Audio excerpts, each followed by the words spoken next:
பிரச்சார கூட்டத்தில் கூட்ட நெரிசல் தாங்க முடியாமல் 41 பேர் வந்து கரூரில் இறந்து போகிறாங்க. இதை வச்சு எல்லா கட்சிகளுமே வந்து அரசியல் பண்ணுறாங்க. அரசியல் பண்ணாத கட்சி எதுவுமே கிடையாது. எல்லாரும் அரசியல் பண்ணுறாங்க. ஆனால் கூடுதலாக யார் அரசியல் பண்ணுறா அப்படின்னா பிஜேபி தான் அரசியல் பண்ணுறாங்க. இதை எப்படியாவது என்டிஏ கூட்டணிக்குள்ளே பிஜேபியை கொண்டு வந்துடணுங்கிறதுக்காக தான் இவங்களுடைய அரசியல் வந்து போய்கிட்டு இருக்கு. அதை பற்றி நம்ம பார்க்க போகிறோம். அனைவருக்கும் வணக்கம். தொடர்ந்து ஆதரவளித்து வர அனைத்து அன்புள்ளவங்களுக்கும் மிக்க நன்றி. ஃபர்ஸ்ட் டைம் இந்த சேனலை நீங்கள் பார்க்குறீங்க அப்படின்னா சப்ஸ்கிரைப் பண்ணி பாருங்கள். வாங்க வீடியோக்குள்ளே போகலாம். நான் சொல்லக்கூடிய கருத்து ஏற்புடையதாக இருந்தாலும் இல்லாமல் இருந்தாலும் உங்களுடைய கருத்துக்களை கமெண்ட் செக்ஷனில் பதிவு பண்ணுங்கள்.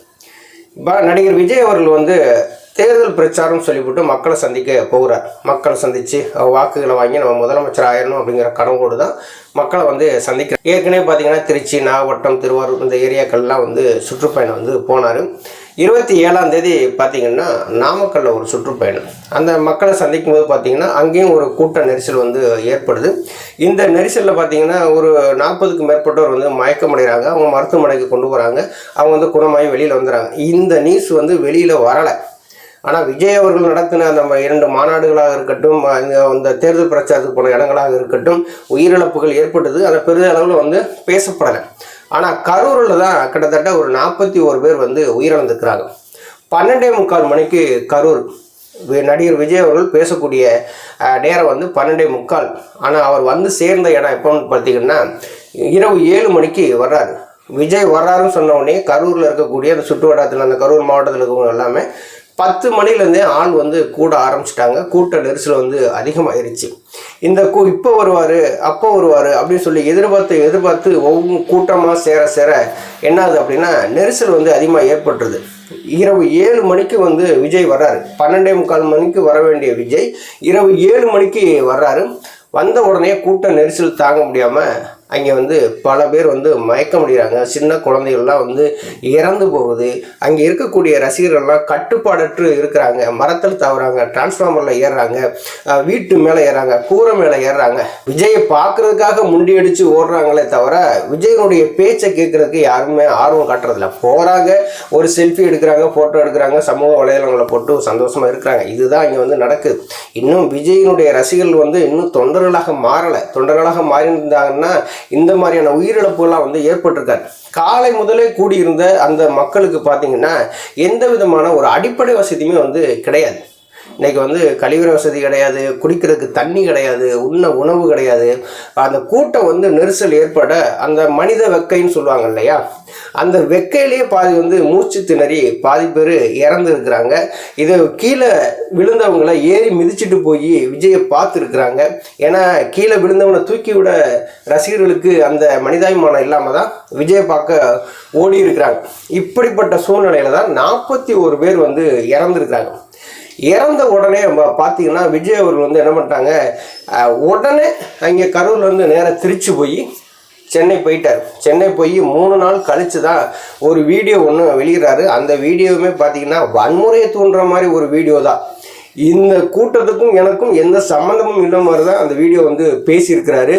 நம்மளை பார்க்க வந்த மக்கள், நம்மளை பார்க்க வந்த ரசிகர்கள், நம்மளை பார்க்க வந்த தொண்டர்கள், இவங்கெல்லாம் வந்து இங்கே இந்த இடத்துல இறந்துருக்கிறாங்களே சொல்லிவிட்டு ஒரு குறைந்தபட்ச குற்ற உணர்ச்சி கூட இல்லாமல் இதுக்கு நானும் ஒரு பொறுப்பேற்றுக்கிறேன் அப்படின்னு சொல்லிவிட்டு ஒரு குறைந்தபட்ச மன்னிப்பு கூட கேட்காம இது மீண்டும் வந்து அவருடைய தொண்டர்களை வந்து தூண்டும் வகையில் தான் அவருடைய பேச்சே வந்து இருந்தது. அவருடைய வீடியோ பார்த்தீங்கன்னாவே நல்லா தெரியும். இந்த வீடியோ வந்து போடுறதுக்குமே பார்த்தீங்கன்னா கிட்டத்தட்ட ஒரு 68 மணி நேரம் வந்து எடுத்துக்கிறாரு. இந்த 3 நாள் இடைப்பட்ட காலத்தில் என்ன பண்ணுறாங்க, பிஜேபியில் ஒரு முக்கியமாக இருக்கக்கூடிய குருமூர்த்தி அவர்களை போய் சந்தித்ததா ஒரு தகவல் வந்து வெளியாகுது.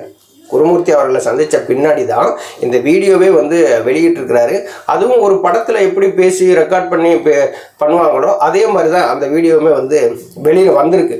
இந்த 41 பேர் இறப்பை வச்சு இன்னைக்கு தமிழ்நாட்டில் இருக்கக்கூடிய எல்லா கட்சியிலுமே வந்து அரசியல் பண்ணுறாங்க. அரசியல் பண்ணலைன்னு யாரும் சொல்ல முடியாது. எல்லா கட்சியும் அரசியல் பண்ணுறாங்க. அரசியல் பண்ணித்தான் ஆகணும். ஏன்னா திமுகவை எதிர்க்கணும்ல. இன்றைக்கி திமுக ஆளுங்கட்சியாக இருக்குது. அந்த சமயத்தில் விஜய் வந்து பிரச்சாரத்துக்கு போகிறாரு. அந்த இடத்துல 41 பேர் வந்து இறப்பு ஏற்படுது. இப்போ இது பாதுகாப்பு குறைபாடுனால தான் இறந்தது அப்படிங்கிற மாதிரி திமுகவை எதிர்த்து இங்கே எல்லாருமே அரசியல் பண்ணுறாங்க. பின்னா அரசியல் பண்ணுறாங்க, அது இல்லைன்னா சொல்ல முடியாது. கூடுதலாக விஜய் வந்து எப்படியாவது கூட்டணிக்குள்ளே கொண்டு வரணுங்கிறதுக்காக பிஜேபி அரசியல் பண்ணுறாங்க. இந்த அசம்பாவிதம் ஏற்பட்ட உடனே என்ன ஆகுது அப்படின்னா, அண்ணாமலை போய் பார்க்குறாரு, நயனா நாகேந்திரன் போய் பார்க்குறாரு, வானதி சீனிவாசன் போகிறாங்க, நிர்மலா சீதாராமன் போகிறாங்க. இப்போ பிஜேபியில் இருக்கிற எல்லா தலைவர்களுமே போய் அந்த இடத்துல போய் பார்க்குறாங்க. அதுக்கடுத்து பார்த்தீங்கன்னா 8 பேர் கொண்ட குழு டெல்லியில இருந்து வர்றாங்க. ஹேமா மாலினி தலைமையில் 8 பேர் கொண்ட குழு அந்த இடத்துக்கு வர்றாங்க. எந்த இடத்துக்கு? கரூரில் அந்த வேலுச்சாமிபுரம் அப்படிங்கிற இடத்துல மீட்டிங் நடத்துகிறாங்க இல்லையா, அந்த இடத்துக்கு வர்றாங்க. அந்த இடத்துல வந்து ஆய்வு பண்ணுறாங்க. இப்போ பாதிக்கப்பட்டவங்க வந்து தமிழில் வந்து சொல்கிறாங்க. அதை வந்து இப்போ இங்கிலீஷில் டிரான்ஸ்லேட் பண்ணி ஹேமா மாலினிக்கு அண்ணாமலை வந்து சொல்கிறார். அதுக்கப்புறம் பார்த்தீங்கன்னா ஹேமா மாலினி வந்து ஒரு செய்தியாளர் சந்திப்பு நடத்துகிறாங்க. குறுகலான இடத்துல அவங்க வந்து கொடுத்துருக்குறாங்க, இதெல்லாம் தவறு அப்படிங்கிற மாதிரி ஒரு செய்தியாளர் சந்திப்பு நடத்தியிருக்கிறாங்க. நம்ம வந்து எல்லாரும் என்ன நினைப்பீங்க, இவர் வந்து திமுகவுக்கு சப்போர்ட்டாக பேசுகிறாரோ அப்படிலாம் வந்து நினைப்பீங்க. இங்கே திமுகவுக்கு யாரும் சப்போர்ட்டாக பேச போகிறது கிடையாது. இங்கே திமுக வந்து இதையெல்லாம் செஞ்சிச்சு அப்படின்னு சொல்லி அவங்க மேலேயே வந்து குற்றத்தையும் சொல்ல போறது கிடையாது. பொதுவாக நம்ம வந்து பேசுவோம். பகல் ஃபுல்லாக வெயிலில் நின்று நீர்ச்சத்தே இல்லைங்க. அவங்க உடம்புல சுவாசிக்கக்கூடிய திறனே இல்லாமல் போச்சு. குடிக்கிறதுக்கு தண்ணி இல்லை. அவ்வளோ 2000-3000 செருப்புகள் அந்த இடத்துல கிடக்கக்கூடிய இடத்துல ஒரு வாட்டர் பாட்டில் கூட அந்த இடத்துல இல்லாமல் போயிடும். எல்லாம் செருப்பை தான் காட்டுறாங்க, ஒரு வாட்டர் பாட்டில் கூட பார்க்க முடியல. உடனே இவங்க என்ன சொல்கிறாங்க, ஹேமா மாலினி செய்தியாளர் சந்திப்பு என்ன சொல்கிறாங்க, குறுகலான இடத்துல கொடுத்துட்டாங்க, அதனால தான் வந்து இந்த உயிரிழப்புலாம் ஏற்பட்டது அப்படிங்கிற மாதிரி வந்து சொல்லியிருக்கிறாங்க. எல்லாருமே என்ன சொல்கிறாங்க, அது வந்து குறுகலான சாலை கிடையாது, அது ஒரு 80 அடி சாலை, இங்கிட்டு 40 அடி இங்கிட்டு 40 அடி, அப்படி இருக்கும்போது அது குறுகலான சாலை கிடையாது அப்படின்னு சொல்லிட்டு அங்கே இருந்து பார்த்தவர் ஒரு போட்டோவை எடுத்து வெளியிடுறாரு. இப்போ பிஜேபி என்ன நினைக்கிறாங்க அப்படின்னா, விஜயை எப்படியாவது காப்பாற்றி நம்ம வந்து கூட்டணிக்குள்ளே கொண்டு வந்துடணும் சொல்லி தான் அவங்க வந்து நினைக்கிறாங்க. நடிகர் விஜய் தான் ஒவ்வொரு மேடையிலுமே சொன்னார், பாசிச பிஜேபியோடு நாங்கள் எந்த காலத்திலையும் கூட்டணி வைக்க மாட்டோம் அப்படின்னாரு. ஆனால் அதே பாஜக தான், அதே பாசிச அந்த பாஜக தான் இன்னைக்கு வந்து விஜயை வந்து காப்பாற்றுறதுக்கு பெரும் முயற்சி வந்து எடுத்துக்கிட்டு இருக்காங்க. இப்போ இன்னைக்கு இந்த வழக்குகள்லாம் பதிவான உடனே என்ன பண்ணுறாங்க, இன்னைக்கு வந்து அங்கே இருக்கக்கூடிய மாவட்ட செயலாளர் இன்னொருத்தர் வந்து அரெஸ்ட் பண்ணி இன்னைக்கு வந்து 15 நாள் காவலில் வந்து உள்ளே வச்சிருக்கிறாங்க. அதுக்கடுத்து இப்போ முஸ்லீம் ஆனந்தை வந்து தேடிக்கிட்டு இருக்காங்க. ஆதவ் அர்ச்சனா என்ன பண்ணிட்டாரு, இங்கே வந்து டெல்லி போகிறாரு. டெல்லி எதற்காக போகிறாரு, அதுதான் வந்து பாசிச பிஜேபி ஆச்சே, அவங்களோட தான் உங்களுக்கு ஒட்டும் இல்லை உறவும் இல்லையே.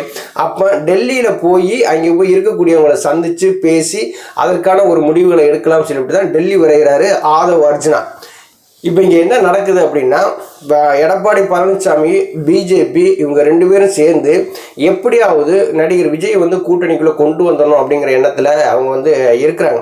அரசியல் தான், எல்லாமே ஒரு அரசியல் கணக்கு தான். இதில் இருந்து நம்ம விஜய் வந்து நம்ம காப்பாற்றி விட்டுட்டோம்னா கண்டிப்பாக நம்ம கூட்டணிக்குள்ளே வந்துடுவார் அப்படிங்கிற எண்ணத்தில் தான் இந்த பிஜேபி பெரும் முயற்சி எடுத்துக்கிட்டு இருக்கிறாங்க. இப்போ 8 பேர் கொண்ட குழு அங்கேருந்து தமிழகம் வர்றாங்க. வேலுச்சாமிபுரத்தில் நடந்த அசம்பாவிதங்கள் சம்பந்தம் பற்றி அவங்க விசாரணை நடத்துகிறாங்க. அப்படின்னா இதிலிருந்தே நம்ம வந்து தெரிஞ்சுக்கணும் இல்லையா. இப்போ பிஜேபி வந்து விஜய்க்கு வந்து எந்த அளவுக்கு வந்து சப்போர்ட் பண்ணுறாங்க அப்படின்னா, முழுமையாக வந்து சப்போர்ட் பண்ணுறாங்க. அது முழுக்க காரணம், அவரை காப்பாற்றினா கண்டிப்பாக அவர் வந்து கூட்டணிக்குள்ளே வந்துடுவார் அப்படின்ட்டு. ஏன்னா விஜய் வந்து இந்த 41 பேர் இறப்புல இருந்து அவர் தப்பிக்கவே முடியாது. அவரை நம்பி வந்த கூட்டம், அவரை ரசிக்க வந்த கூட்டம், அவர் பேச்சை கேட்க வந்த கூட்டம், ஒரு திரைக்கவர்ச்சியாக இருக்கக்கூடிய விஜயை வந்து பார்க்க வந்த பொதுமக்களுடைய கூட்டம். அந்த கூட்டத்தில் ஒரு 41 பேர் இறந்துருக்கிறாங்க.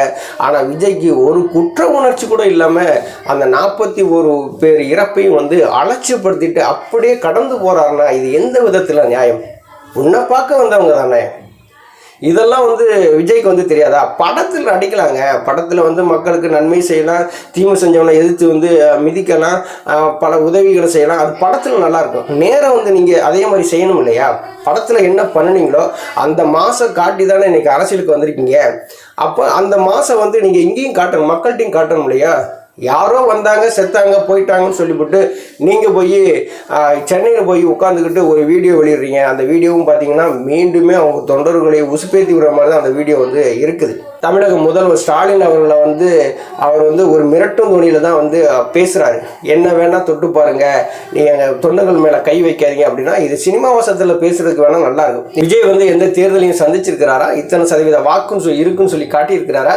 ஒரு நடிகராக வர்றாரு, அவருக்கு மிகப்பெரிய அளவில் கூட்டங்கள் வந்து கூடுது. அந்த கூட்டங்கள் எல்லாம் ஓட்டாக மாறுமானா அதுவும் மாறுவதற்கான வாய்ப்பே கிடையாது. ஒரு திரை கவர்ச்சி, நீங்கள் ஒரு விஜய் நீங்கள் வந்து திரையில் வந்து ஆடுறீங்க, பாடுறீங்க, ஃபைட் பண்ணுறீங்க, மக்களுக்கு நல்லது வேலை செய்கிறீங்க, எல்லாம் பண்ணுறீங்க. இவர் வந்து ரியலாக வந்து மக்கள்கிட்ட நீங்கள் வரும்போது லைவாக வரும்போது பார்க்குறதுக்கு எல்லாருக்குமே ஒரு ஆசை இருக்கத்தான் செய்யும், போகத்தான் செய்வாங்க. அவங்கெல்லாம் வந்து அந்த கரூரில் அந்த 41 பேர் இறப்பை வந்து புறந்தள்ளிட்டு இன்னைக்கு வந்து நடிகர் விஜய் அவர்கள் இருக்கிறது அவருடைய அரசியலுக்கு நல்லதில்லை. இருந்தாலும் விஜய் எப்படியாவது வந்து காப்பாற்றிடுவாங்க. ஏன்னா கூட்டணிக்குள்ளே வந்துட்டாரு, பிஜேபி கூட்டணிக்குள்ளே விஜய் வந்துட்டார் அப்படின்னா விஜய் வந்து காப்பாற்றப்படுவார் அப்படிங்கிற மாதிரி தான் தெரியுது. ஏன்னா வரிந்து கட்டி வர்றாங்கல்ல, பிஜேபியில் இருக்கிறவங்க எல்லாருமே வரிந்து கட்டி வர்றாங்க, வேலுச்சாமிபுரத்தில் வந்து ஆய்வு பண்ணுறாங்க அப்படின்னா அவங்களுடைய நோக்கம் இதை பயன்படுத்தி 41 பேர் இறப்பை பயன்படுத்தி எப்படியாவது நடிகர் விஜய் வந்து என்டிஏ கூட்டணிகளை கொண்டு வந்து நம்ம திமுகவை வீழ்த்தணுங்கிறது தான் அவங்களுடைய எண்ணமாக இருக்குது. இதில் எல்லாருமே அரசியல் பண்ணுறீங்க. ஆனால் விஜய் வந்து பிஜேபி கிட்ட வசமாக மாட்டிக்கிட்டாரு. நன்றி, வணக்கம்.